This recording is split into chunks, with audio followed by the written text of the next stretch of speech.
Hello guys, welcome to MedHeadUp. ഇന്ന് നോക്കാൻ പോകുന്ന cultivation, collection, processing and storage of drugs ആണ്. സോ പാർട്ട് 2 ആണ് കേട്ടോ. അതായത് യൂണിറ്റ് 2 പാർട്ട് 2 ആണ്. സോ നമ്മളിത് ഓരോ പാർട്ടായിട്ടായിരിക്കും നമ്മൾ പഠിക്കേണ്ടാവും കേട്ടോ. സോ നമ്മൾ നോക്കാൻ പോവാണ് എന്തിനാണ് നമ്മൾ കൾട്ടിവേറ്റ് ചെയ്യേണ്ടത്, അല്ലെങ്കിൽ കൾട്ടിവേഷൻ കൊണ്ട് എന്തെങ്കിലും ഉപയോഗമുണ്ടോ. ഒന്ന് ആലോചിച്ച് നോക്കിയാൽ നമുക്കൊരു ഡ്രഗ് വാല്യൂ ഉള്ള, അല്ലെങ്കിൽ നമ്മൾ ഒരു സ്പെസിഫിക് കൾട്ടിവേഷൻ ചെയ്യേണ്ട ആവശ്യം വരുന്നത് എപ്പോഴും നമുക്കതിന് വാല്യൂ ഉള്ളപ്പോഴാണ്. അല്ലെങ്കിൽ ഇപ്പോൾ നമ്മൾ ഒരു ഡ്രഗ് എടുക്കാൻ പോകുന്നൊരു ചെടിയാണ് എന്നുണ്ടെങ്കിൽ നമുക്കതിന് പ്രോപ്പറായിട്ടുള്ള ടെമ്പറേച്ചർ, പ്രോപ്പറായിട്ടുള്ള ലൈറ്റ്, റെയിൻഫാള്, ഹ്യൂമിഡിറ്റി, പേഴ്സ് കൺട്രോൾ, ഇറിഗേഷൻ ഒക്കെ നമ്മൾ നോക്കേണ്ട ആവശ്യമുണ്ട്. കാര്യം എന്താണ്, അത്രയും കെമിക്കൽ കോൺസ്റ്റുവൻറ്റ് നമുക്ക് വാല്യൂ ഉണ്ട്, നമുക്കത് അത്രയും നമുക്ക് അവൈലബിൾ ആവണം അല്ലേ. അപ്പോൾ അതുകൊണ്ട് അതിൻ്റേതായിട്ടുള്ള ഒരു അഡ്വാൻറ്റേജ് അതിനുണ്ട്. സോ അഡ്വാൻറ്റേജ് പറയുവാണെങ്കിൽ ഇതിനെ കൾട്ടിവേറ്റ് ചെയ്യുന്നത് കൊണ്ടോ, ഇങ്ങനെയുള്ള കാര്യങ്ങൾ ചെക്ക് ചെയ്യുന്നത് കൊണ്ടോ ബെറ്റർ ക്വാളിറ്റി, തെറാപ്യൂട്ടിക് ആക്ടിവിറ്റി, നല്ല ഹെർബ് കിട്ടുക, അല്ലെങ്കിൽ മോഡേൺ ടെക്നോളജിയും സയൻസും ഉപയോഗിച്ചുകൊണ്ട് നല്ല കാര്യങ്ങൾ ചെയ്യുക, ഇതൊക്കെ നമുക്ക് അത്യാവശ്യമായ കാര്യമാണ്. ഡിസഡ്വാൻറ്റേജ് പറയുന്നത് ഹൈ കോസ്റ്റ് ആണ്. ഈവൻ ദോ വൈഡിൽ നോർമൽ ഹാബിറ്റേറ്റിൽ വളരുന്ന ചെടികൾ പോലും നമ്മൾ വളർത്തുവാണ്. സോ നോർമൽ എക്കോളജിക്കൽ ഇംബാലൻസ് ഉണ്ടാവുക. അപ്പോൾ അങ്ങനെ ഒരുപാട് ഡിസഡ്വാൻറ്റേജുകൾ വരുന്നുണ്ട്. ഈ ഒരു ചാപ്റ്റർ എന്ന് വെച്ചാൽ ഭയങ്കര എളുപ്പമാണ്, നമുക്ക് കുറേ അറിയുന്ന കാര്യങ്ങൾ തന്നെയാണ്, പക്ഷെ കുറച്ച് ഗ്യാസ് അടിക്കാൻ പറ്റുമെങ്കിൽ പറ്റുന്നതാണ് കേട്ടോ. So next factors affecting cultivation ആണ്. എന്തൊക്കെയാണ് ഫാക്ടേഴ്സ് അഫക്റ്റ് ചെയ്യുക? അപ്പോൾ നമ്മൾ നേരത്തെ പറഞ്ഞ സെയിം സാധനം കേട്ടോ.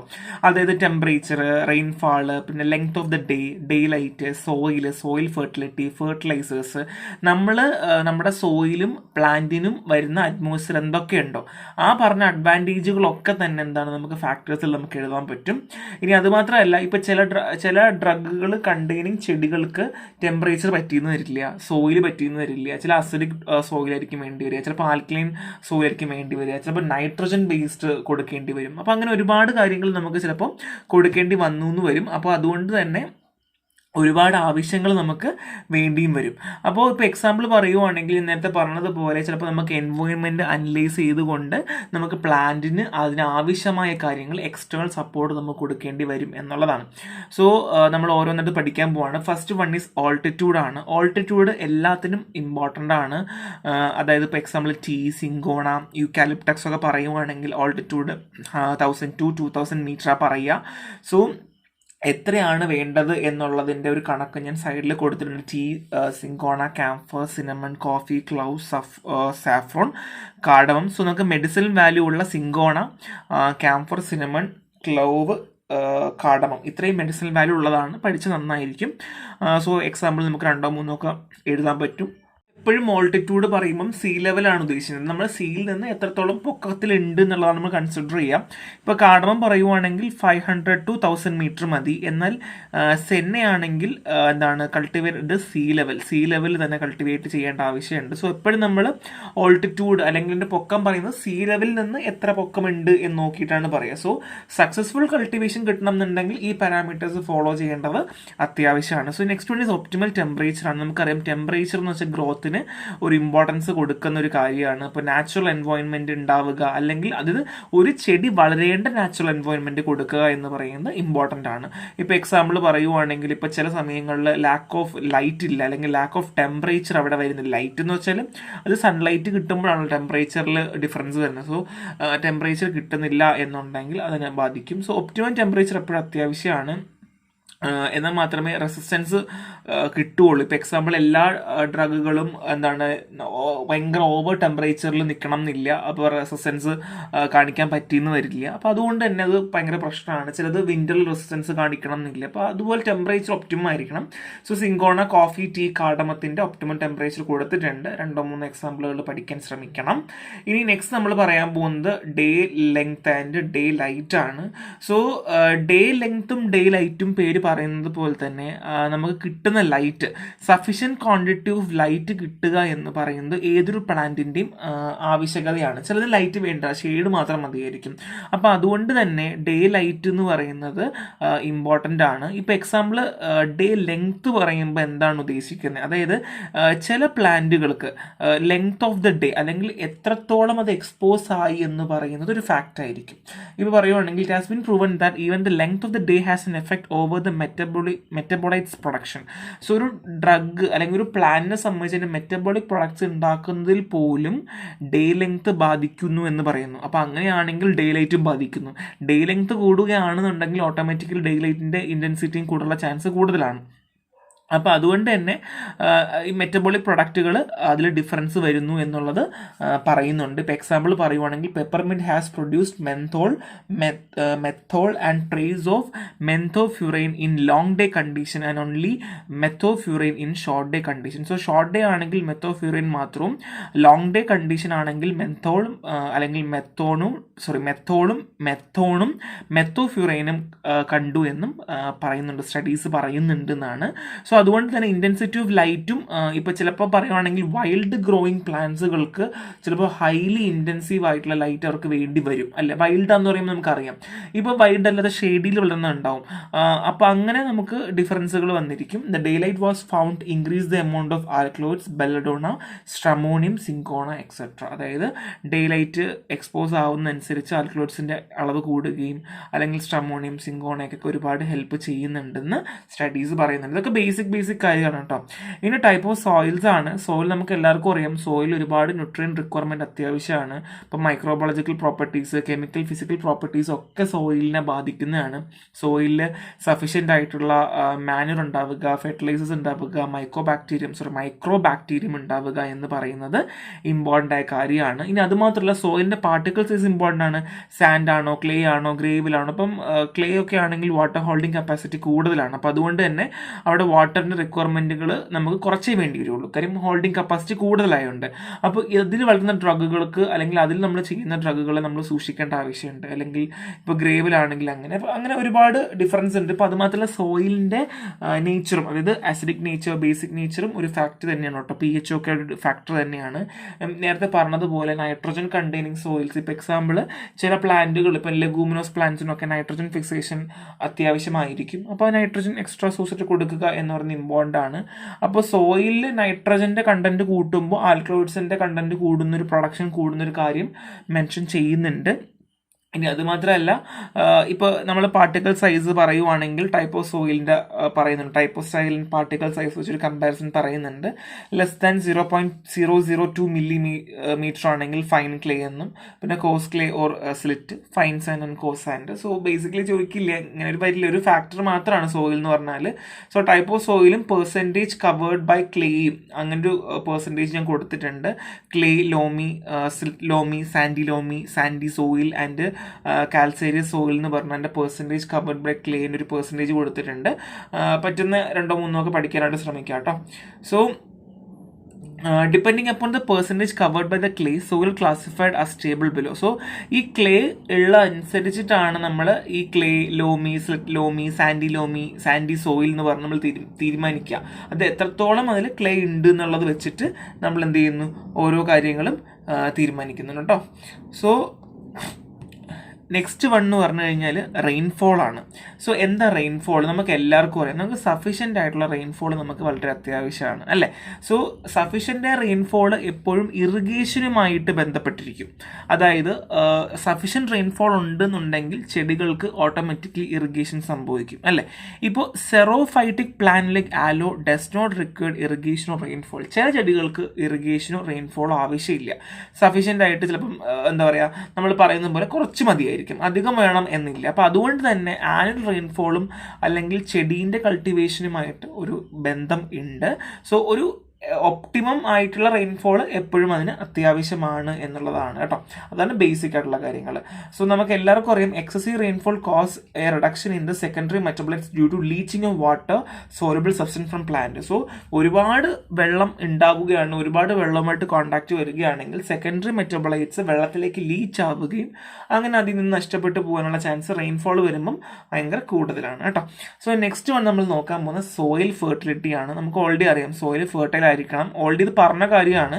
സോ സോയിൽ ഫെർട്ടിലിറ്റി കൂട്ടാൻ ആനിമൽ മാനുവർ കൊടുക്കാം. നൈട്രജൻ ഫിക്സേഷൻ ബാക്ടീരിയാസ് നമുക്ക് ഹെൽപ്പ് ചെയ്യാറുണ്ട്. പിന്നെ അത് മാത്രമല്ല കെമിക്കൽ ഫെർട്ടിലൈസേഴ്സ് യൂസ് ചെയ്യാം. സോ ടൈം സേവിംഗ് ആണ്, ടെക്നിക്കാണ് കേട്ടോ. Next is fertilizers and manures ആണ്. നമുക്ക് എല്ലാവർക്കും അറിയാം, ഒരു ചെടി വളരണമെന്നുണ്ടെങ്കിൽ നല്ല ഫെർട്ടിലൈസർ ഉണ്ടായിരിക്കണം, മാനുവർ കൊടുക്കണം. സോ നമുക്ക് ഒരുപാട് എലമെന്റ്സുകൾ ഉണ്ട് നമുക്ക് ആഡ് ചെയ്യാൻ ഫെർട്ടിലൈസേഴ്സ് മാനുവേഴ്സിനകത്ത് വരുമ്പോൾ. സോ നമുക്ക് എല്ലാവർക്കും അറിയാം, പ്ലാന്റിന് ബേസിക്കലി വളരണമെങ്കിൽ carbon dioxide, sunrise, water, mineral matters ഒക്കെ ആവശ്യമാണ്. എന്നാൽ തന്നെയും എല്ലാ കെമിക്കൽ എലമെന്റ്സും അതിന് കിട്ടണമെന്നില്ല, അല്ലെങ്കിൽ എല്ലാ മിനറൽസും കിട്ടണമെന്നില്ല. അപ്പോൾ ഒരു എക്സ്റ്റേണൽ സപ്പോർട്ട് കൊടുക്കുന്നു എന്നുള്ളത് മാത്രമാണ് നമ്മൾ ഈ ഒരു ഫെർട്ടിലൈസർ കൊണ്ട് ഉദ്ദേശിക്കുന്നത്. സോ അതിൽ തന്നെ ഇനി കെമിക്കൽ ഫെർട്ടിലൈസേഴ്സ് ഉണ്ട്. കെമിക്കൽ ഫെർട്ടിലൈസർ എന്ന് പറയുമ്പോഴത്തേക്കും animal are in need of vitamin, plant are need of 16 nutritional element for synthesizing various compounds. So ആനിമൽസിന് വൈറ്റമിൻ വേണം എന്ന് പറയുന്നത് പോലെ തന്നെ പ്ലാന്റ്സിനും ആവശ്യമാണ്. ഏകദേശം 16 ന്യൂട്രിയൻ എലമെന്റ്സ് ആണ്. Phosphorus, potassium, magnesium, calcium, sulphur are required in small quantity and hence they are known as secondary nutrient. So ഇതിനൊക്കെ കുറച്ച് ക്വാണ്ടിറ്റിയിൽ ആവശ്യമുള്ളത് കൊണ്ട് ഇതിന് നമ്മൾ സെക്കൻഡറി ന്യൂട്രിയൻസ് എന്നാണ് പറയുക. ട്രേസ് എലമെന്റിലെ copper, magnesium, iron, boron, molybdenum, zinc and also necessary for plant growth and also known as for micro nutrients. ഇതൊക്കെയാണ്, ഇത് മൈക്രോ ആണ്. മറ്റേ സെക്കൻഡറി ന്യൂട്രിയൻസ് ആണ്. Carbon, hydrogen, oxygen, chlorine and provide for the water and air. Every element has to perform some specific function in growth and development of plants. അത് plant വളരാൻ വേണ്ടി ചില growth functions കാണിക്കുന്നത് ഇതിലുള്ള എലമെന്റ്സുകളായിരിക്കും, അല്ലെങ്കിൽ ഇതിലുള്ള ഏതെങ്കിലും ഒരു ന്യൂട്രിയൻ എലമെന്റ്സ് ആയിരിക്കും. സോ അതുകൊണ്ട് തന്നെ പ്ലാന്റ് ഡെവലപ്മെന്റും അല്ലെങ്കിൽ സ്പെസിഫിക് ഫംഗ്ഷൻസും കെമിക്കൽ ഫെർട്ടിലൈസേഴ്സിനകത്തുള്ള ഈ എലമെന്റ്സുകൾ ചെയ്യാറുണ്ട് കേട്ടോ. സോ നെക്സ്റ്റ് മാനുവർ ആണ്.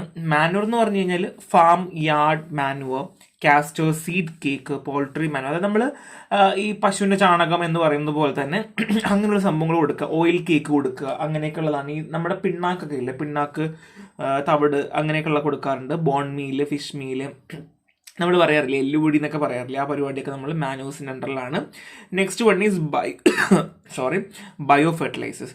സോ ബയോ ഫെർട്ടിലൈസേഴ്സ് എന്ന് വെച്ചാൽ നമുക്ക് inadequate supply, high cost and undesirable effect if use successively are in demerit of fertilise or manure and hence the cultivator has to opt or some other type of fertilisers. So bio fertilisers ഇപ്പം നമുക്ക് എല്ലാവർക്കും അറിയാം, magnesium, phosphorus. ഇപ്പം maybe സോയിലിൽ sufficient ആയിട്ടുള്ള elements ഇല്ലാന്നുണ്ടെങ്കിൽ external support എടുക്കേണ്ടി വന്നേക്കും. അപ്പോൾ ഒരുപാട് കോസ്റ്റ് ആയിന്ന് വരും, അല്ലെങ്കിൽ ഒരുപാട് ചിലവേറിയ ഒരു പരിപാടിയായിരിക്കും. അപ്പോൾ അതുകൊണ്ട് വേറെ ഏതെങ്കിലും ഒക്കെ ഓപ്റ്റ് ചെയ്യേണ്ടി വരും. അതിന് ഓപ്റ്റ് ചെയ്യുന്നൊരു സ്യൂട്ടബിൾ മെത്തേഡാണ് ബയോ ഫെർട്ടിലൈസേഴ്സ്. സോ ഇതിനകത്ത് microorganisms, lower organism, atmospheric nitrogen ഒക്കെ ഫിക്സ് ചെയ്ത് സോയിലിൽ കൊടുക്കുന്നു. Plant can use their for day to day use. So bio fertilisers എന്ന് പറഞ്ഞു കഴിഞ്ഞാൽ മോസ്റ്റ് സ്യൂട്ടബിൾ മെത്തേഡും എന്നാൽ നമുക്ക് എല്ലാവരും ഉപയോഗിക്കുന്ന ഒരു മെത്തേഡാണ്. അതിനകത്ത് വരുന്നതാണ് മൈക്രോ ഓർഗാനിസംസ് അല്ലെങ്കിൽ ലോവർ ഓർഗാനിസംസ് ആണ്. ഇവരെന്താ ചെയ്യുക, നൈട്രോജൻ ഫിക്സേഷൻ നടത്തുന്നു എന്നുള്ളതാണ്. Thus a symbiotic rhizobium, azotobacter, azospirillum, beijerinckia, blue green algae, azolla etcetera are the example of bio fertiliser. അതായത് ഇങ്ങനെയുള്ള മൈക്രോ ഓർഗാനിക് ആയിട്ടുള്ള പ്ലാന്റ്സോ അല്ലെങ്കിൽ ഓൾഗേസിനെയൊക്കെ യൂസ് ചെയ്തിട്ട് അത് വെച്ചുകൊണ്ട് എന്ത് ചെയ്യുന്നു, നമ്മുടെ ആവശ്യം നിറവേറ്റുന്നു എന്നുള്ളതാണ് ബയോ ഫെർട്ടിലൈസേഴ്സിൽ ബേസിക്കലി ചെയ്യുക കേട്ടോ. ഭയങ്കര സിമ്പിൾ ഒരു ഭാഗമാണ് എന്താ ബയോ ഫെർട്ടിലൈസേഴ്സ് എന്നുള്ളത്. So next is pest and pest control. നമുക്കറിയാം ഒരുപാട് ഇൻസെക്ട് മൈക്രോബ്സ് ഒക്കെ ഉണ്ടാവും, അതിന് നമുക്ക് പെസ്റ്റ് കൺട്രോൾ ചെയ്യേണ്ട ആവശ്യമുണ്ട്. സോ അതിന് ഒരുപാട് ടെക്നിക്സ് ഉണ്ട്, എങ്ങനെയൊക്കെ ചെയ്യണം, ഏതൊക്കെ രീതി ചെയ്യണം എന്ന് നമുക്ക് ജസ്റ്റ് നോക്കാം. So first one is controlling ടെക്നിക്കാണ്. സോ എങ്ങനെ കൺട്രോളിങ് ടെക്നിക്ക് ചെയ്യാം? സോ നമുക്ക് എല്ലാവർക്കും അറിയാം, chemical fumigation of soil, fungicide, bactericide, pruning, proper water, fertilizer management, good sanitation, heat treatment, planting stock cut and removing infected part, genetically manipulating the plant for producing plant to resistant fungi and bacteria are practical. They are used to prevent the minimize the effect. So basically നമുക്ക് ഏതാണോ കാരണമാകുന്നത്, ഇപ്പോൾ example പ്ലാന്റിന്റെ മേലെ അല്ലെങ്കിൽ ആ ഒരു തളിർ നാമ്പിലാണ് പ്രശ്നമെങ്കിൽ നമ്മളത് കട്ട് ചെയ്ത് കളയുക, അങ്ങനെയൊക്കെയുള്ള കുഞ്ഞു കുഞ്ഞു കാര്യങ്ങളൊക്കെ നമുക്ക് ചെയ്യാം. ഫംഗിസൈഡ്, ബാക്ടീരിയ സൈഡൊക്കെ ഉപയോഗിക്കാം. ഇല്ലെങ്കിൽ പ്ലാന്റിനെ തന്നെ നമുക്ക് റെസിസ്റ്റന്റ് ആക്കാൻ പറ്റും. ഒരുപാട് പ്ലാന്റ് മാനിപ്പുലേറ്റിംഗ്, ജനറ്റിക്കലി മാനിപ്പുലേറ്റ് ചെയ്യുന്ന ടെക്നിക്കുകളുണ്ട്. അപ്പോൾ ഇതൊക്കെ നമുക്ക് ചെയ്യാം. ഞാൻ ഇതൊരു കാര്യം റിപ്പീറ്റ് ചെയ്യില്ല, കാര്യം ജസ്റ്റ് പറഞ്ഞേ പോവുള്ളൂ. കാര്യം ഇതെല്ലാം സിമ്പിൾ കാര്യമാണ്. അത് റിപ്പീറ്റ് ചെയ്യാനോ അല്ലെങ്കിൽ ഇന്ന പോയിന്റ് ശ്രദ്ധിക്കണം എന്ന് പറയേണ്ട ആവശ്യമില്ല. അപ്പോൾ വീണ്ടും റിപ്പീറ്റ് റിവൈസ് ചെയ്ത് പോകേണ്ട ആവശ്യമില്ല. എന്താണോ കാര്യം അത് മാത്രമേ പറയുള്ളൂ കേട്ടോ. സോ നെക്സ്റ്റ് ഇൻസെക്റ്റ് ആണ്. ഇൻസെക്റ്റ് എന്ന് നമുക്കറിയാം ഒരുപാട് ഡിഫറെൻറ്റ് വെറൈറ്റീസ് ഉണ്ട്. അർജന്റീയ ആൻഡ്, ലിനിപ്പി തെമാഹുമിലി, ഗ്രേ ആൻഡ്, അതിൻ്റെ ഫോർമിക്ക അറീറ്റ്, ഇതൊക്കെ സയൻറ്റിഫിക് നെയിമാണ്. ഫോർമിക്ക പെർപ്പിലോസ, പവമെന്റ് ആൻഡ്, ടെട്രാമോണിയം, കാസ്പിറ്റിയം. അപ്പം അങ്ങനെ ഒരുപാട് ആൻഡുകളുണ്ട്. അപ്പം നമുക്ക് എല്ലാവർക്കും അറിയാം ഇവരൊക്കെ ഇങ്ങനെയുള്ള ആൻഡുകളൊക്കെ നമ്മളെ വിള നശിപ്പിക്കാറുണ്ട്. ഇപ്പോൾ പയറൊക്കെ ചെടി നടുന്ന ആൾക്കാർക്ക് അറിയാം, കുറച്ച് കാലം കഴിയുമ്പോൾ പയറിൻ്റെ പൂക്കിലൊക്കെ ഒരു കറുത്ത ഉറുമ്പ് വരും, നശിപ്പിച്ച് കളയും, പൂവൊക്കെ കടിച്ച് പറിച്ച് കളയുകയാണ് ചെയ്യുക. അപ്പോൾ ഇങ്ങനെയൊക്കെയുള്ള ഇൻസെക്റ്റുകൾ ഒരുപാട് നമ്മളെ ബ്രേക്ക് ഡൗൺ ചെയ്യാറുണ്ട്. സോ അതുകൊണ്ട് തന്നെ ഈ ഷൂട്ടൊക്കെ ഒന്ന് റീച്ച് ആയി വരുമ്പോഴത്തേക്കും ഒക്കെ തന്നെ അത് പല ഇൻസെക്റ്റുകളും വന്നിട്ട് അതിൻ്റെ ബീക്കൊക്കെ വെച്ചിട്ട് കട്ട് ചെയ്ത് കളയാറുണ്ട്. എൻ്റെ കാണാൻ ഭയങ്കര ഷാർപ്പാണ്. നമ്മളെ മീനോ കട്ട് ചെയ്യുന്നതിന് എത്ര ഷാർപ്പാണ് അത് വെച്ച് കട്ട് ചെയ്ത് കളയാറുണ്ട്. അപ്പം അതൊക്കെ ഭയങ്കര പ്രശ്നമാണ്. നമുക്ക് ഒരു പ്രോപ്പർ ഗ്രോത്ത് വരില്ല. അപ്പോൾ അതൊക്കെ ഭയങ്കര പ്രശ്നമാണ്. ഇനി അതുമാത്രമല്ല, ലീഫിൽ എന്താണ് ചെറിയ യെല്ലോ സ്പോട്ട്സ് വരാനുള്ള കാരണവും ഇതൊക്കെ ഒരു ഫാക്ടേഴ്സാണ് കേട്ടോ. പിന്നെ അതുമാത്രമല്ല ഷൂട്ടൊക്കെ മരുന്നതിക്ക് വളരാണ്ടാവുക, അങ്ങനെയൊക്കെയുള്ള കാര്യങ്ങൾ. സോ നിങ്ങൾ ചെയ്യേണ്ടത് ആൻഡ് ആണെങ്കിൽ 2-3 കാറ്റഗറീസ് പഠിക്കുക. പിന്നെ അതേപോലെ തന്നെ ബാക്കി ഏതെങ്കിലും ഒക്കെ നിങ്ങൾക്ക് പഠിക്കാൻ പറ്റുന്ന ഇൻസെക്റ്റുകളുടെ പേരുകളൊക്കെ നിങ്ങൾക്ക് പഠിച്ച് എഴുതാന്നേ ഉള്ളൂ. അതൊന്നും വലിയ പ്രശ്നമുള്ള കാര്യമൊന്നുമല്ല. പിന്നെ സയൻറ്റിഫിക് നെയിമുകൾ ജസ്റ്റ് നോക്കി വെക്കുക. ബേസിക്കലി നമുക്ക് സയന്റിഫിക് നെയിമിന്റെ ആവശ്യമില്ല, കാരണം നമ്മൾ അത്രയും പോകുന്നില്ല. ഇൻസെക്റ്റിന്റെ ഒരു ഭാഗം മാത്രമേ ഉള്ളൂ. നമുക്ക് അധികം സയന്റിഫിക് നെയിമുകൾ പഠിക്കേണ്ട ആവശ്യമില്ല, റെഫറൻസ് മാത്രമാണ് കേട്ടോ. നെക്സ്റ്റ് ഇസ് കൺട്രോളിംഗ് ടെക്നിക്കാണ്. Tilling the soil will also of the nesting site of the and and help to reduce the population, collection and destruction of egg, larva, pupa, adult of insect, trapping the insecticide. So basically നമുക്കറിയാം insecticides ഉപയോഗിച്ച് കഴിഞ്ഞാൽ നമുക്കിത് ഇൻസെക്റ്റിനെല്ലാം കൊല്ലാൻ പറ്റും. അത് മാത്രമല്ല മണ്ണ് ഇളക്കുന്ന ഒരു പരിപാടിയുണ്ട്. ഇപ്പോൾ എക്സാമ്പിൾ ഈ ഉറുമ്പിൻ്റെ കൂടൊക്കെ ഇരിക്കുന്നിടത്തൊക്കെ ഇളക്കൊക്കെ കളയുമ്പോഴത്തേക്കും, അല്ലെങ്കിൽ അവരവിടെ നിൽക്കാൻ സമ്മതിക്കാതെ ഡിസ്ട്രക്ട് ചെയ്യാനൊക്കെ നമുക്ക് പോസിബിൾ ആണ്. ഇനി അതുമാത്രമല്ല നമുക്ക് ബേസിക്കലി ഇപ്പം നമുക്കറിയാം തവള കൂടുവാണെങ്കിൽ ചേര ഉണ്ടെങ്കിൽ അത് നശിപ്പിക്കുക. അപ്പോൾ ഒരു എന്താണ് മ്യൂച്വലി നമുക്കൊരു എക്കോസിസ്റ്റം ക്രിയേറ്റ് ചെയ്യാൻ നമുക്ക് പോസിബിൾ ആണ്. അപ്പോൾ അത് മാത്രമല്ല ബേർഡ്സ്, റെപ്റ്റൈൽസും ഒക്കെ എന്ത് ചെയ്യാറുണ്ട്, ഇതൊക്കെ പ്രിവെൻറ്റ് ചെയ്യാറുണ്ട്. സോ നമുക്ക് അങ്ങനെയുള്ള കാര്യങ്ങളൊക്കെ നമുക്ക് ചെയ്യാം. സോ അത് കൺട്രോളിങ് ടെക്നിക്കാണ്. ഓരോ ടെക്നിക്കും പറയാൻ എൻ്റെ കൺട്രോൾ ടെക്നിക്ക് എങ്ങനെയാണെന്ന് പറയൂ കേട്ടോ. Next one is non insect പെസ്റ്റുകളാണ്. സോ നോൺ ഇൻസെക്ട് പെസ്റ്റുകളെ രണ്ടായിട്ട് തിരിച്ചിട്ടുണ്ട്. ഒന്ന് vertebrates and invertebrates. So vertebrates ആണെങ്കിൽ മങ്കി, റാബിറ്റ്, ബേർഡ്, സ്ക്വിറൽസ് ഒക്കെയാണ്. നോൺ വേർട്ടിബ്രേറ്റ്സ് ആണെന്നുണ്ടെങ്കിൽ വെബ് സ്പിന്നിങ്, സ്പൈഡർ, മൈറ്റ്സുകളൊക്കെയാണ് എക്സാമ്പിൾ. പിന്നെ കുറച്ച് എക്സാമ്പിൾസ് കൊടുത്തിട്ടുണ്ട്, ക്രാബ്, സ്നെയിലൊക്കെയാണ് കൊടുത്തിട്ടുള്ളത്. അത് കാരണം നമുക്ക് എന്ത് ചെയ്യാം, നമ്മുടെ ഇതൊക്കെ ഡാമേജ് ആവാനുള്ള ചാൻസ് ഭയങ്കര കൂടുതലാണ്. സോ നമുക്ക് ഇവിടെ എന്തൊക്കെ ചെയ്യാം, അല്ലെങ്കിൽ കൺട്രോളിങ് ടെക്നിക്ക് നമുക്ക് നോക്കാം. ട്രാപ്പ് വയ്ക്കാം, അല്ലെങ്കിൽ ബയോളജിക്കൽ മെത്തേഡ്സ്, റോഡന്റിസൈഡ്സ് ഒക്കെയാണ് നമ്മൾ ബേസിക്കലി കൺസേൺ ചെയ്യുന്നത്. സോ അത് അധികം ഒന്നും എക്സ്പ്ലെയിൻ ചെയ്യാനില്ല കേട്ടോ. സോ നെക്സ്റ്റ് വൺ ഇസ് വീഡാണ്. നമുക്ക് എല്ലാവർക്കും അറിയാം നമ്മുടെ പ്ലാന്റിന്റെ കൂടെ മറ്റുള്ള ചെടികൾ വളർന്നുകൊണ്ട് നമ്മുടെ പ്ലാന്റിന് കിട്ടേണ്ട ന്യൂട്രിയൻസും കാര്യങ്ങളും ഒക്കെ അത് വലിച്ചെടുത്തുകൊണ്ട് അടിപൊളിയായിട്ട് വളരുന്നു അല്ലേ. അപ്പം ഇങ്ങനെയുള്ള പരിപാടീസ് ഉണ്ട്. അപ്പം സോ ഇങ്ങനെ ചെയ്യുമ്പോൾ നമുക്ക് എന്ത് സംഭവിക്കാം, നമ്മുടെ ഒരു കൾട്ടിവേഷൻ എന്ന് പറയുന്നത് ക്രൂഷ്യൽ ആകില്ല അല്ലേ. കാര്യം എന്താണ്, അതിൻ്റെ ഇടയിൽ കൂടെ വളരുവാണ്. അത് മാത്രമല്ല നമ്മൾ കളക്ഷൻ സമയത്ത് കൾട്ടിവേറ്റ് ചെയ്ത് കളക്ട് ചെയ്യുന്ന സമയത്ത് ഈ വീടുകളും കൂടെ മേ ബി അതിൻ്റെ കൂടെ വന്നേക്കാം. So it leads to a spoilage അല്ലേ, അല്ലെങ്കിൽ അഡ്മിക്സിങ് ഒക്കെ നടക്കില്ലേ. അപ്പോൾ അതുകൊണ്ട് തന്നെ അത് ഭയങ്കര ഇമ്പോർട്ടൻ്റ് ആയിട്ടുള്ള കാര്യമാണ്. സോ അതുമാത്രമല്ല സോയിൽ ക്യാരക്ടേഴ്സും വീട് മാനേജ്മെൻറ്റിൽ ഒരു വൈറ്റൽ റോള് ചെയ്യാറുണ്ട്.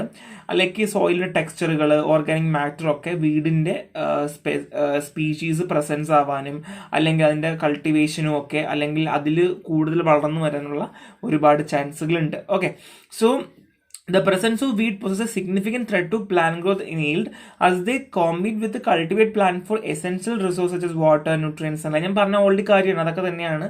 സോ ബേസിക്കലി നമുക്ക് വേണ്ട സ്കിൽഡ് ടൂൾസുകൾ ആവശ്യമാണ്. നമ്മളിത് റിമൂവ് ചെയ്യുക, ടൈംലി റിമൂവ് ചെയ്യുക, ഇത് എവിടേക്കാണ് കൂടുതൽ വരിക, അല്ലെങ്കിൽ ചെടിയുടെ കൂടെ കൂടുതലും വരാൻ പറ്റുന്ന വീടുകൾ ഏതൊക്കെയാണെന്ന് ഐഡന്റിഫൈ ചെയ്തുകൊണ്ട് അത് നമ്മൾ റിമൂവ് ചെയ്യുക എന്നുള്ളതാണ്. നമ്മൾ അങ്ങനെയുള്ള കാര്യങ്ങളൊക്കെ നമുക്ക് ചെയ്യാൻ പറ്റും എന്നുള്ളതാണ് കേട്ടോ.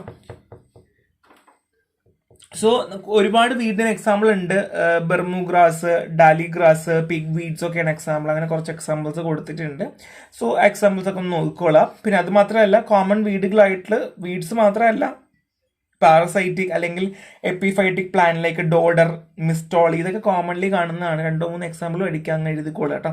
അപ്പോൾ ചില പ്ലാന്റ്സ് വീടുകൾ വളരുമ്പോൾ നമ്മുടെ കൾട്ടിവേറ്റ് ചെയ്യേണ്ടുന്ന പ്ലാന്റിന്റെ ന്യൂട്രിയൻസുകളും ആ പ്ലാന്റിനെ തന്നെ ഡിപ്പെൻഡ് ചെയ്തുകൊണ്ട് പ്ലാന്റിന്റെ കാര്യങ്ങൾ വലിച്ചെടുക്കുന്ന പരിപാടികളും ചെയ്യാറുണ്ട് കേട്ടോ.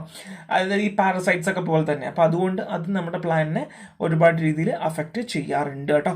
So next one is controlling ടെക്നിക്കാണ് use of low rates of herbicides.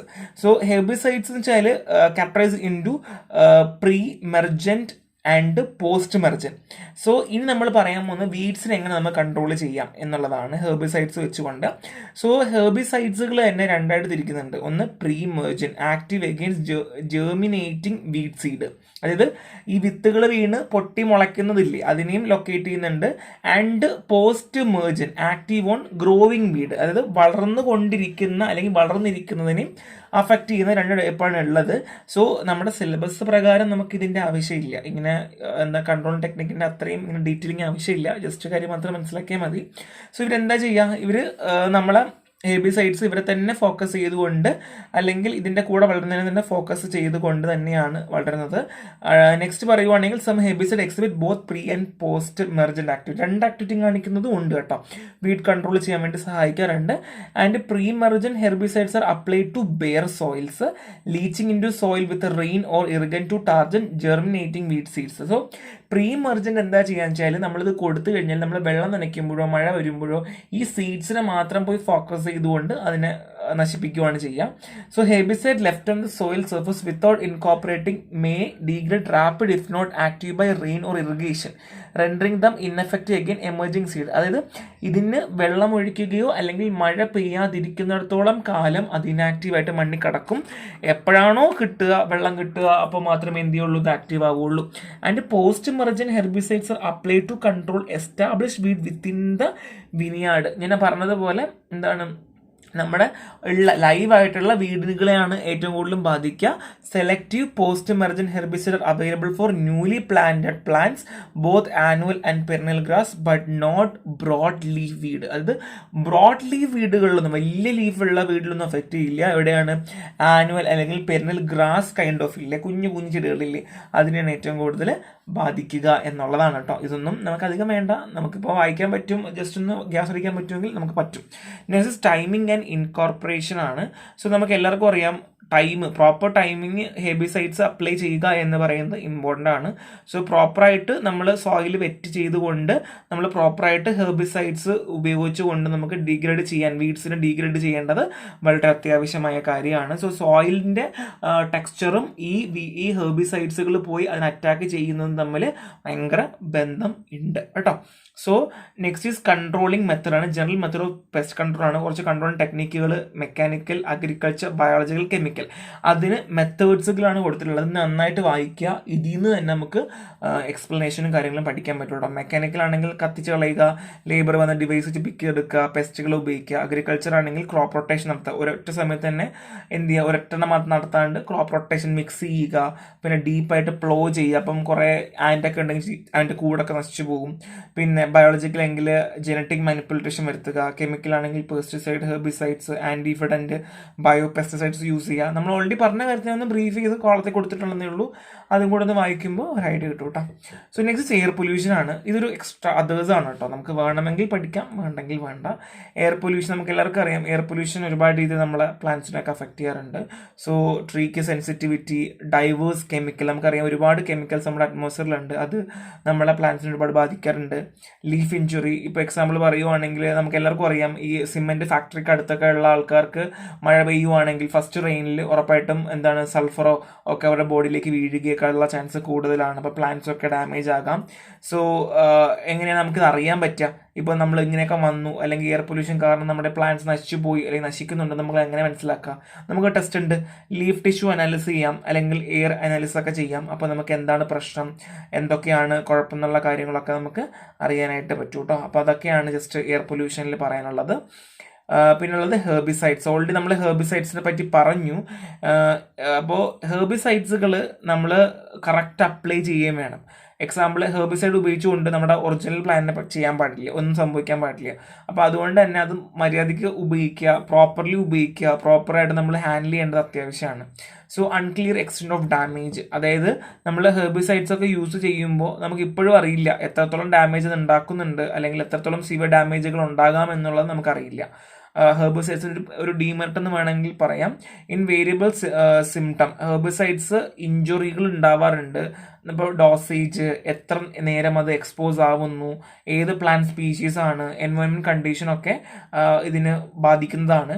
And growth abnormalities, ഹെർബിസൈഡ്സുകൾ ചില നമ്മൾ ചെയ്യുന്ന അല്ലെങ്കിൽ കൾട്ടിവേറ്റ് ചെയ്യുന്ന പ്ലാന്റ്സിനെയൊക്കെ ബാധിക്കേണ്ട ഗ്രോത്തിൽ അബ്നോർമാലിറ്റീസ് ഉണ്ടാക്കുകയും അല്ലെങ്കിൽ ട്വിസ്റ്റിംഗ്, ഫോളേജ് ഒക്കെ ഉണ്ടാക്കുകയും, yellow browning, defoliation, even plant death പോലും ഉണ്ടാവാനുള്ള ചാൻസ് കൂടുതലാണ്. അപ്പോൾ അത് പ്രോപ്പർലി യൂസ് ചെയ്യുക, അത് കറക്റ്റ് ഉപയോഗിക്കുക എന്ന് പറയുന്നത് ഇറ്റ്സ് വെരി ഇമ്പോർട്ടൻറ്റ്.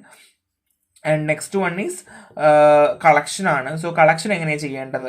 കളക്ട് ചെയ്യുമ്പോൾ നമ്മൾ കുറേ കാര്യങ്ങൾ നോക്കേണ്ട ആവശ്യമുണ്ട്. ഒന്ന് അപ്രോപ്രിയേറ്റ് സീസൺ ആൻഡ് ടൈം. നമ്മൾ അങ്ങനെ എപ്പോഴും ചെയ്യില്ല, നമുക്ക് പ്രോപ്പർ ആയിട്ടുള്ള ടൈം സീസണും വെച്ചിട്ട് നമ്മൾ ചെയ്യാൻ പാടുള്ളൂ. ചില പ്ലാന്റ്സുകൾ രാവിലെ മാത്രമേ കളക്ട് ചെയ്യാൻ പാടുള്ളൂ, ചില സമയത്ത് ഈവനിങ് കളക്ട് ചെയ്യണം. അപ്പം അങ്ങനെ കളക്ട് ചെയ്യേണ്ടതിന് ക്രൈറ്റീരിയാസ് ഉണ്ട്. പിന്നെ ക്വാളിറ്റി പീക്ക് സീസൺ, എല്ലാ സീസണിലും ഒരുപോലെ ഉണ്ടാവണം എന്നില്ല. ചിലതൊക്കെ ചില സമ്മറിലായിരിക്കും ഏറ്റവും കൂടുതൽ കെമിക്കൽ കോൺസ്റ്റന്റ് ഉണ്ടായിരിക്കുക, ചിലത് വിന്റർ സമയത്തായിരിക്കും. ആൻഡ് പ്രിവെന്റ് സോയിൽ കോൺടാക്ട് നമ്മൾ ബേസിക്കലി നമ്മൾ ഇത് അറിയാം, നമുക്ക് കളക്ട് ചെയ്യുന്ന സമയത്ത് ഒരു കാരണവശാലും ഈ അണ്ടർഗ്രൗണ്ട് പാർട്സ് ഒക്കെ എടുക്കുവാണ്, റൂട്ടൊക്കെ എടുക്കുവാണെന്നുണ്ടെങ്കിൽ അതിൽ സോയിലൊന്നും മിക്സ് ആവാൻ പാടില്ല. അത് it will affect the chemical content also what we are doing, അല്ലെങ്കിൽ വാട്ട് വി ആർ എക്സ്ട്രാക്ടിങ്. അപ്പം നമ്മൾ എക്സ്ട്രാക്ട് ചെയ്യുന്നതിലൊക്കെ സോയിലിൻ്റെ അഡ്മിക്സ് ചെയ്യുന്നുണ്ടെങ്കിൽ അത് ഭയങ്കര പ്രശ്നമാണ്. ഓക്കെ, അപ്പോൾ അതുകൊണ്ട് തന്നെ അതൊക്കെ നമ്മൾ ശ്രദ്ധിക്കേണ്ട ആവശ്യം. അതൊക്കെ ജനറൽ ക്രൈറ്റീരിയാസ് ആണ്. ക്ലീനിങ് കളക്ഷൻ കണ്ടെയ്നേഴ്സ് ആണ്. നമ്മൾ ഉപയോഗിക്കുന്ന കണ്ടെയ്നേഴ്സും ബാസ്ക്കറ്റും ഒക്കെ നല്ല ക്ലീൻ ആക്കി വെച്ചിരിക്കണം. ആൻഡ് പ്രിലിമിനറി പ്രോസസ്സിങ്, നമ്മൾ ഫസ്റ്റ് ഓഫ് ഓൾ ഏതൊരു സാധനവും നമ്മൾ എക്സിലി സോയിലുകളൊക്കെ ഉണ്ടോ, അല്ലെങ്കിൽ നമുക്ക് ആവശ്യമില്ലാത്ത ഭാഗങ്ങളൊക്കെ കട്ട് ചെയ്യേണ്ടതുണ്ട്. അപ്പോൾ അതൊക്കെ നമ്മൾ പ്രിലിമിനറി പ്രോസസ്സിലാണ് ചെയ്യുക. ഒരു പ്ലാന്റ് എങ്ങനെയായിരിക്കണം പ്രോസസ്സ് ചെയ്യേണ്ടതെന്നുള്ളതിൻ്റെ ഒരു ബേസിക് സാധനം സ്റ്റാർട്ട് ചെയ്യുന്നത് പ്രിലിമിനറിയിലാണ്. Next is protection from contamination. നമ്മളെല്ലാം ചെയ്തു, പിന്നെ അത് പ്രൊട്ടക്ട് ചെയ്യണം. സ്റ്റോർ ചെയ്യുമ്പം ഇൻസെക്ട്, റോഡൻസ്, ബേർഡ്സ്, പെസ്റ്റ് ഒന്നും അതിനെ അഫക്റ്റ് ചെയ്യാൻ പാടില്ല. അവരൊന്ന് പ്രൊട്ടക്ട് ചെയ്യുക. ആവശ്യത്തിനുള്ള ട്രാൻസ്പോർട്ട് ചെയ്യുന്ന സമയത്ത് പ്രോസസ്സ് ചെയ്യുക. And separate collection for different part. ഇപ്പോൾ ബേസിക്കലി നമുക്കറിയാം, ഇപ്പോൾ ലീഫ് മാത്രമാണെങ്കിൽ ഒറ്റ സമയത്ത് ലീഫ് മാത്രം കളക്ട് ചെയ്യുക, അല്ലാണ്ട് ലീഫ്, റൂട്ട് അങ്ങനെ കളക്ട് ചെയ്യാണ്ട് ഏതാണ് നമ്മൾ കളക്ട് ചെയ്യേണ്ടത് ഉപയോഗിക്കുന്നത് ആ സമയത്തുള്ള നമ്മൾ കളക്ട് ചെയ്ത് കൊണ്ടുപോവുക എന്ന് പറയുന്നത് വെരി ഇമ്പോർട്ടൻ്റ് ആണ് കേട്ടോ. സോ ഇത് ടൈം ഓഫ് കളക്ഷനും പ്ലാന്റ് പാർട്സ് ഞാൻ കൊടുത്തിട്ടുണ്ട്. സമയം കിട്ടുന്നത് പോലെ വായിച്ചോളൂ. നമുക്ക് ഇതൊക്കെ അങ്ങോട്ട് പഠിക്കുന്നുള്ളത് കൊണ്ട് അതിൻ്റെ ആവശ്യമില്ല, ജസ്റ്റ് ബേസിക് ആണ്. സോ ടൈം ഓഫ് കളക്ഷൻ നേരത്തെ പറഞ്ഞതുപോലെ ഹയസ്റ്റ് എമൗണ്ട് അല്ലെങ്കിൽ ഹയസ്റ്റ് കെമിക്കൽ കോൺസ്റ്റുവൻറ്റ് എപ്പോഴാണ് ഉള്ളത് നമ്മൾ ഐഡൻറ്റിഫൈ ചെയ്തുകൊണ്ട് ആ ടൈമിൽ നമുക്ക് കളക്ട് ചെയ്യാൻ പറ്റുള്ളൂ, അല്ലേ? സോ ബേസിക്കലി ചിലതിലിപ്പോൾ ബൾബിലായിരിക്കും ഏറ്റവും കൂടുതൽ ഉണ്ടാവുന്നത്, ലേറ്റ് ഓട്ടത്തിലായിരിക്കാം. ബാർക്കാണെങ്കിൽ ഓട്ടം ആഫ്റ്റർ ലീഫ് ഫോളിന് ശേഷമായിരിക്കും ഏറ്റവും കൂടുതൽ കെമിക്കൽ കോൺസ്റ്റന്റ് ഉണ്ടാവുക. സോ റൂട്ട് ആണെന്നുണ്ടെങ്കിൽ ആനുവലി നമുക്ക്, അല്ലെങ്കിൽ ബൈനിയലാണെങ്കിൽ ഓട്ടം വിന്റർ സീസണിലായിരിക്കാം. പെരണിലാണെങ്കിൽ ഓട്ടം വിന്ററിലായിരിക്കും. ലീവ്സ് ആണെങ്കിൽ ഡ്രൈ വെതറിൽ ചെയ്യുന്നതാണ് ഏറ്റവും എളുപ്പം എന്ന് പറയും. ഫ്ലവറിങ്ങിന് ശേഷമുള്ളതെന്ന് പറയും, അല്ലെങ്കിൽ ഫ്ലവറിങ്ങിന് മുന്നേ എന്ന് പറയും. ഫ്ലവേഴ്സ് ആണെന്നുണ്ടെങ്കിൽ ഡ്രൈ വെതറിൽ ചെയ്യുന്നതാണ് ഏറ്റവും നല്ലതെന്ന് പറയും. സീഡ്സ് ആൻഡ് ഫ്രൂട്ട്സ് ആണെങ്കിൽ ഫുള്ളി ഗ്രോൺ റൈപ്പ് ആയിട്ടുള്ളതായിരിക്കും നല്ലതെന്ന് പറയും. അപ്പോൾ അങ്ങനെ ഒരുപാട് ക്രൈറ്റീരിയാസ് ഉണ്ട് ടൈം ഓഫ് കളക്ഷൻ എന്ന് പറയുമ്പോൾ തന്നെ നമുക്ക് എടുത്തെടുത്ത് പറയേണ്ടതായിട്ട് വരുന്നുണ്ട്. അതിന് ഹാർവെസ്റ്റിംഗ് ആണ്. ഹാർവെസ്റ്റ് നമുക്ക് എപ്പോഴും ഒപ്റ്റിമൽ സീസൺ അല്ലെങ്കിൽ ഒപ്റ്റിമൽ ടൈമിലായിരിക്കും നമ്മൾ ചെയ്യുക. നമുക്ക് തോന്നുന്ന പോലെ ഒന്നും ചെയ്യാറില്ല.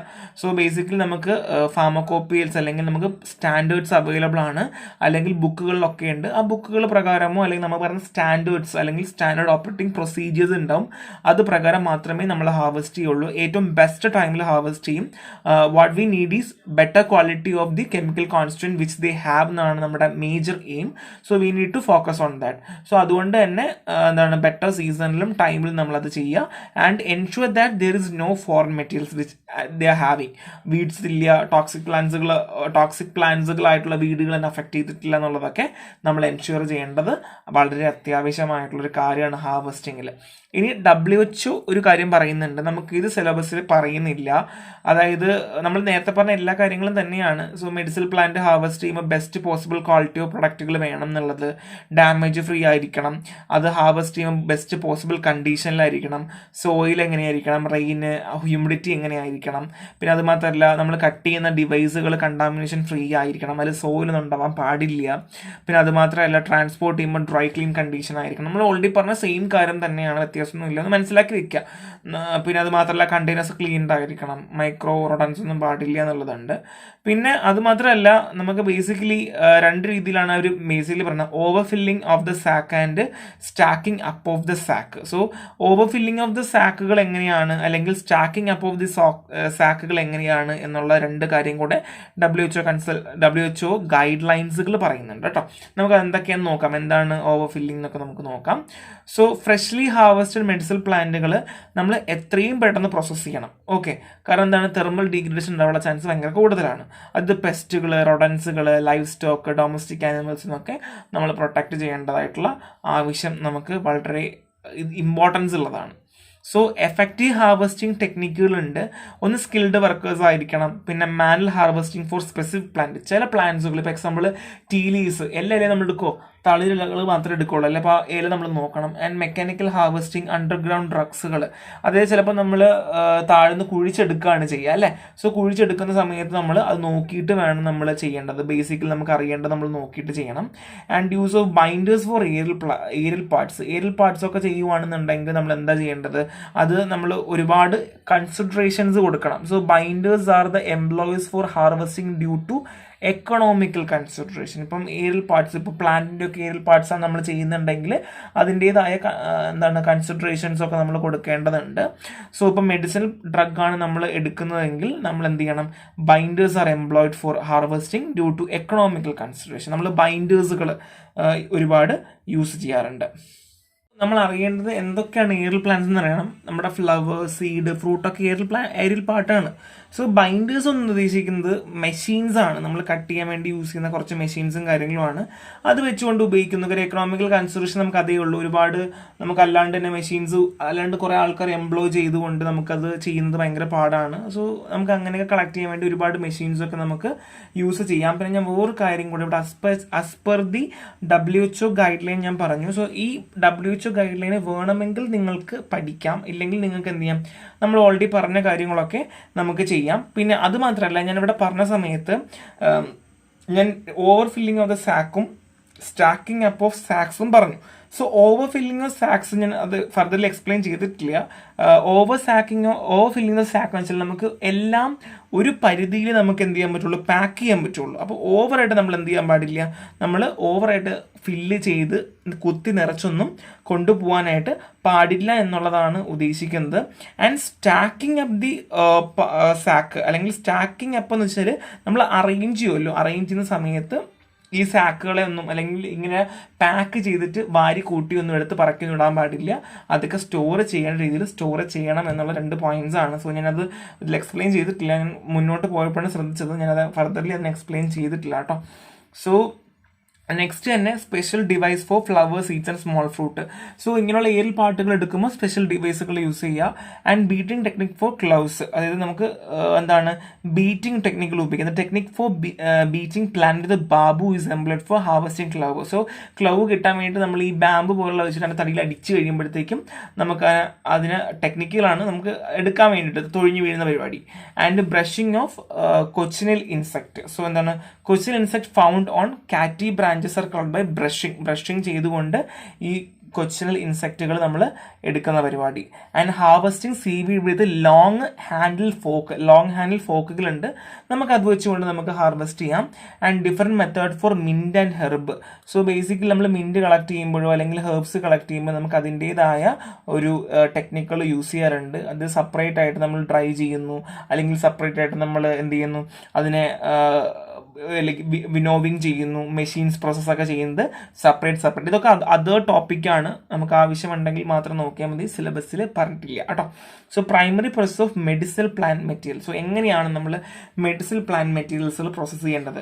The first one is promote unloading and unpacking. അതായത് നമുക്ക് എല്ലാവർക്കും അറിയാം, ഹാർവെസ്റ്റ് ചെയ്തു, അല്ലെങ്കിൽ കളക്ട് ചെയ്ത സാധനങ്ങളൊക്കെ അൺലോഡ് ചെയ്യുക അല്ലെങ്കിൽ അൺപാക്ക് ചെയ്യുക, വന്ന ഉടനെ തന്നെ ചെയ്യുക എന്ന് പറയുന്നത് ഇമ്പോർട്ടൻ്റ് ആണ്. ഞാൻ പറഞ്ഞതുപോലെ എത്രയും പെട്ടെന്ന് കൊണ്ടുവന്നു കളക്ട് ചെയ്ത് എത്രയും പെട്ടെന്ന് പ്രോസസ്സ് ചെയ്യുക എന്നുള്ളതാണ് അത്യാവശ്യം.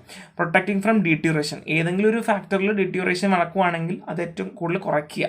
സൺലൈറ്റ് എക്സ്പോഷർ, കൂടുതൽ സൺലൈറ്റ് അടിക്കാനൊന്നും പാടില്ല. ചിലതൊക്കെ ഡ്രൈ ചെയ്യുമ്പോൾ റിക്വയർമെൻറ്റ്സുകളുണ്ട്. അപ്പോൾ ആ റിക്വയർമെൻറ്റ് അനുസരിച്ച് മാത്രം സൺലൈറ്റ് കൊടുക്കുക, അധികം സൺലൈറ്റ് കൊടുക്കാനായിട്ട് പോകരുത്. ചിലത് സൺലൈറ്റ് കൊടുക്കേണ്ട ആവശ്യമില്ല, immediately it has to be dried. അപ്പോൾ അങ്ങനെയുള്ളതാണെങ്കിൽ അത് നോക്കുക കേട്ടോ. So prevention of microbial fermentation, നമുക്കറിയാം ഏറ്റവും കൂടുതൽ നമ്മൾ പ്ലാന്റുകൾ ഡ്രൈ ചെയ്യുമ്പം ഒരുപാട് അഫക്റ്റ് ചെയ്യുന്നതാണ് മൈക്രോബിയൽ ഫെർമെൻറ്റേഷൻ. സോ ഫ്രഷ് ആയിട്ടൊക്കെ ഇരിക്കുവാണെങ്കിൽ ഒരുപാട് കണ്ടാമിനേഷൻ ഉണ്ടാകാൻ ചാൻസ് കൂടുതലാണ്. നെക്സ്റ്റ് സ്റ്റോറേജ് ആൻഡ് ട്രാൻസ്പോർട്ടേഷൻ ആണ്. സോ റെഫ്രിജറേഷനിൽ വെക്കേണ്ടത് അങ്ങനെ, ജാറാണെങ്കിൽ അങ്ങനെ, സാൻഡ് ബോക്സ് ആണെങ്കിൽ അങ്ങനെ. അപ്പോൾ എന്തിലാണോ നിങ്ങൾക്ക് സൂക്ഷിക്കേണ്ടത്, നമ്മുടെ സ്റ്റാൻഡേർഡ്സ് എന്തൊക്കെയാണോ പറയുന്നത് അതിൽ ചെയ്യുക.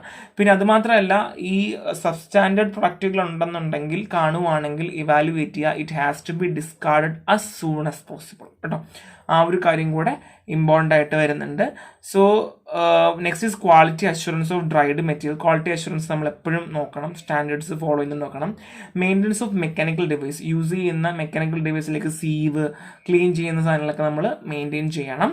And protect from contamination, pest contamination ഒക്കെ ഉണ്ടോ ഇല്ലെന്നുള്ളത് നമ്മൾ നോക്കണം. ആൻഡ് ഡോക്യുമെൻറ്റേഷൻ കംപ്ലൈൻസ്, നമ്മൾ എടുത്ത സാധനം, നമ്മൾ കളക്ട് ചെയ്ത സാധനങ്ങൾ ഇതുമായിട്ട് കംപ്ലൈൻറ്റ്സ് ചെയ്യുന്നുണ്ടോ, എല്ലാം ഓക്കെ ആണോ, പെർഫെക്റ്റ് ആണോ, അതൊക്കെ ഡോക്യുമെൻ്റ് ചെയ്യേണ്ട ആവശ്യം വളരെ അത്യാവശ്യമായ ഒരു കാര്യം കൂടെ ആണ് എന്നുള്ളതാണ്. So next is drying of medicinal plant ആണ്. നമുക്കറിയാം ഡ്രൈ ചെയ്യുമ്പം ലോ മോയ്സ്ചർ കണ്ടന്റ് കീപ്പ് ചെയ്യേണ്ടത് വളരെ അത്യാവശ്യമാണ്. സോ ഡ്രൈയിങ് മെത്തേഡ് ഒരെണ്ണം ഒരുപാടുണ്ട്, ഇത് ഇമ്പോർട്ടൻ്റ് ആണ്. ഓപ്പൺ എയർ ഡ്രൈയിങ് ഉണ്ട്, thin layer on drying farms and direct sunlight, drying oven, indirect fire baking, lyophilization, microwave, infrared, vacuum drying, spray drying, ഇങ്ങനെ ഒരുപാട് മെത്തേഡ്സ് നമുക്ക് ഡ്രൈയിങ് മെത്തേഡ്സിൽ നമുക്ക് യൂസ് ചെയ്യാം എന്നുള്ളതാണ്. അപ്പം ഏതാണ് നമുക്ക് സഫീഷ്യൻറ്റ് മെത്തേഡ് നമുക്കത് മാക്സിമം യൂട്ടിലൈസ് ചെയ്യാം എന്നുള്ളതാണ് കേട്ടോ. So next is control temperature and humidity. നമുക്ക് പറയുന്ന സ്റ്റാൻഡേർഡ്സുകളിൽ നമ്മൾ കൺട്രോളും ടെമ്പറേച്ചർ കൺട്രോളും ഹ്യൂമിഡിറ്റിയും ശ്രദ്ധിക്കേണ്ട ആവശ്യമുണ്ട്. കാരണം എന്താണ്, ഓവർ ടെമ്പറേച്ചർ ആയി കഴിഞ്ഞാൽ അല്ലെങ്കിൽ ഓവർ ഡ്രൈ ആയി കഴിഞ്ഞാൽ കെമിക്കൽ കോൺസ്റ്റൻസിനെ ഒരുപാട് ബാധിക്കും. Next impact of drying condition ആണ്. സോ ഡ്രൈ ചെയ്യുന്ന സമയത്ത് അല്ലെങ്കിൽ ഡ്രൈയിങ് കണ്ടീഷൻ എന്ന് പറയുന്നത് ഒരു മെഡിസിനൽ പ്ലാന്റ് മെറ്റീരിയൽ സംബന്ധിച്ച് ക്രൂഷ്യൽ കാര്യമാണ്. സോ അതുകൊണ്ട് തന്നെ ഇപ്പോൾ ലോ ടെമ്പറേച്ചർ അല്ലെങ്കിൽ എന്താണ് കളർ ലോസ് ആവാൻ പാടില്ല. അപ്പോൾ അതുകൊണ്ട് ഷെയ്ഡിൽ നമ്മൾ വെക്കണം. ഇപ്പോൾ എക്സാമ്പിൾ ചില ലീവ്സ് പച്ചയായിട്ട് തന്നെ ഇരിക്കണം എന്ന് പറയും, ചില ഫ്ലവേഴ്സിൻ്റെ കളർ മാറാൻ പാടില്ല. അപ്പോൾ അതുകൊണ്ട് നമുക്ക് ഷെയ്ഡിൽ ഡ്രൈ ചെയ്യാൻ പറ്റുള്ളൂ. ചിലതെന്ന് വെച്ച് കഴിഞ്ഞാൽ ലോ ടെമ്പറേച്ചറിൽ ചെയ്യാൻ പറ്റുള്ളൂ. അപ്പോൾ ഇപ്പോൾ എക്സാമ്പിൾ ലീവ്സ് ഫ്ലവേഴ്സ് ഒക്കെ ആണെങ്കിൽ ലോ ടെമ്പറേച്ചറാണ്.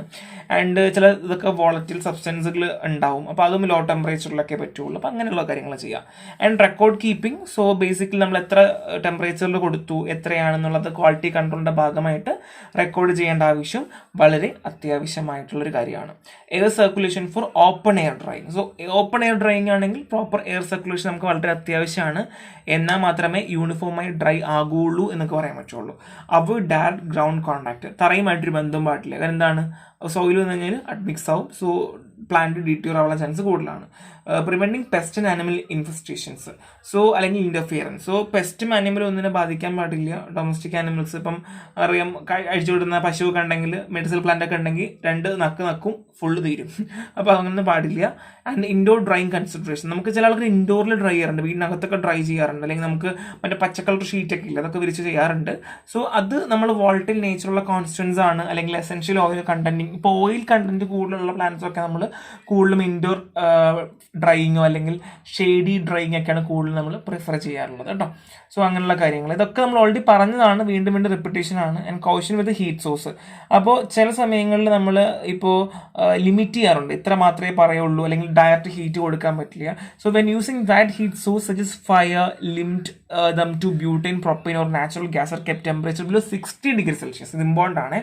അതായത് നമ്മൾ ഇപ്പോൾ ഗ്യാസ് കൊണ്ടൊക്കെ ഉണക്കുന്നുണ്ട്. ഇപ്പോൾ ചിലയിടത്തൊക്കെ അറിയാം റബ്ബറൊക്കെ ഉണക്കുന്നത് എങ്ങനെയാണ്, അവർ തീ കത്തിച്ച് ആർട്ടിഫിഷ്യലാണ്, സൺലൈറ്റിൻ്റെ ആരും അങ്ങനെ കീഴിലൊന്നും ഇടാറില്ല. അപ്പോൾ അതൊക്കെയാണെന്നുണ്ടെങ്കിൽ ഇപ്പോൾ എക്സാമ്പിൾ എന്താണ് ഡയറക്റ്റ് ഹീറ്റ് കൊടുക്കുകയാണെങ്കിൽ 60 ഡിഗ്രിക്ക് താഴെ ആയിരിക്കണം. ഇത് സ്മോക്ക് ആവാനോ മെറ്റീരിയൽസ് ഡീറ്റ്യൂർ ആയിട്ടാവാനൊന്നും പാടില്ല. അപ്പോൾ പ്രോപ്പർ ആയിട്ടുള്ള എഫിഷ്യൻ്റ് ആയിട്ടുള്ള ഒരു രീതിയിലായിരിക്കണം നമ്മൾ എപ്പോഴും എന്ത് ചെയ്യുക, ഹീറ്റ് സോഴ്സ് കൊടുക്കേണ്ടത്. അല്ലാണ്ട് നമുക്ക് തോന്നുന്ന രീതി കൊടുക്കാൻ പറ്റില്ല. ഇതൊരു പോയിൻ്റാണ് 60 ഡിഗ്രി സെൽഷ്യസ് മറന്നു പോരുത്. നെക്സ്റ്റ് ഇസ് വാക്യൂം ഡ്രൈയിങ് ആണ്. സോ എല്ലാവർക്കും വാക്യൂം ഡ്രൈയിങ് എന്താണെന്നറിയാം. സോ വാക്യൂം ഡ്രൈയിങ്ങിൽ നമ്മൾ ക്ലോസ് ആയിട്ട് അല്ലെങ്കിൽ നമ്മൾ വാക്യൂം കൊടുത്തുകൊണ്ട് അല്ലെങ്കിൽ എയർ ഇല്ലാണ്ട് ലോ പ്രഷർ മെയിൻറ്റെയിൻ ചെയ്തുകൊണ്ട് ഡ്രൈ ചെയ്യുന്നതാണ്. എക്സാമ്പിൾ ഡിജിറ്റാലിസ് ആണ്. വാക്യൂം ഡ്രൈയിന് ഒരുപാട് അഡ്വാൻറ്റേജ് ഉണ്ട്. റാപ്പിഡ് ഡ്രൈ ആവും, ലോ ടെമ്പറേച്ചർ ആണ്, അപ്പോൾ നമുക്ക് ടെമ്പറേച്ചറിൽ പേടിക്കേണ്ട ആവശ്യമില്ല. സോ ഓർഡർ ഡസ്റ്റ് ഫ്രീ ആണ്. ഇൻഡിപെൻഡൻറ്റ് ടു ക്ലൈമറ്റ് കണ്ടീഷൻ, അത് ക്ലൈമറ്റ് കണ്ടീഷൻ എങ്ങനെയല്ല നമുക്ക് പ്രശ്നമില്ല, നമുക്ക് വാക്യൂം ഡ്രൈൻ ചെയ്യാൻ പറ്റും. കൺട്രോൾ ഓഫ് ടെമ്പറേച്ചർ ഉണ്ട്, റിസ്ക് കുറയ്ക്കാം, ഫയർ ഉണ്ടാവില്ല, കോമ്പാക്ട്നെസ് ആണ്, ഭയങ്കര എളുപ്പമാണെന്നുള്ളതൊക്കെ ഭയങ്കര ഇമ്പോർട്ടൻ്റ് ആയ ഫാക്ടേഴ്സ് ആണ്.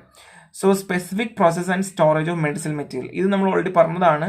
സ്പെസിഫിക് പ്രോസസ് എന്ന് വെച്ചാൽ first one is pre selection ആണ്. നമ്മൾ മെഡിസിൻ പ്രോസസ്സ് ചെയ്യുന്ന സമയത്ത് നമ്മൾ ചെയ്യുന്നതിന് മുന്നേ പോകുന്ന പ്ലാന്റ്സുകളെ ഒന്ന് ചെക്ക് ചെയ്യേണ്ടത് വളരെ അത്യാവശ്യമാണ്. നമ്മൾ പ്രീ സെലക്ട് ചെയ്യുക. Peeling and boiling, so example rhizomes ഒക്കെ ബോയിൽ ചെയ്യേണ്ട ആവശ്യം വരും.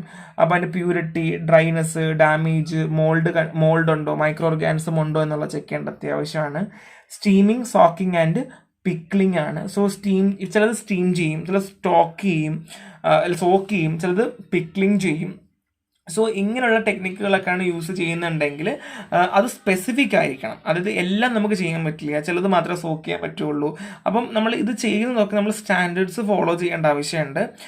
അതുമാത്രമല്ല നമ്മൾ ചെയ്യുന്ന രീതിയിൽ നമുക്ക് തെറാപ്യൂട്ടിക് എഫിക്കസി എന്ത് ചെയ്യാൻ പാടില്ല, ഒരു രീതിയിലും കുറയാനും ഒന്നും പാടില്ല എന്നുള്ളതാണ് കേട്ടോ. സോ ഇത്രയാണ് ഇതിൽ ജസ്റ്റ് പറയാനുള്ളത്.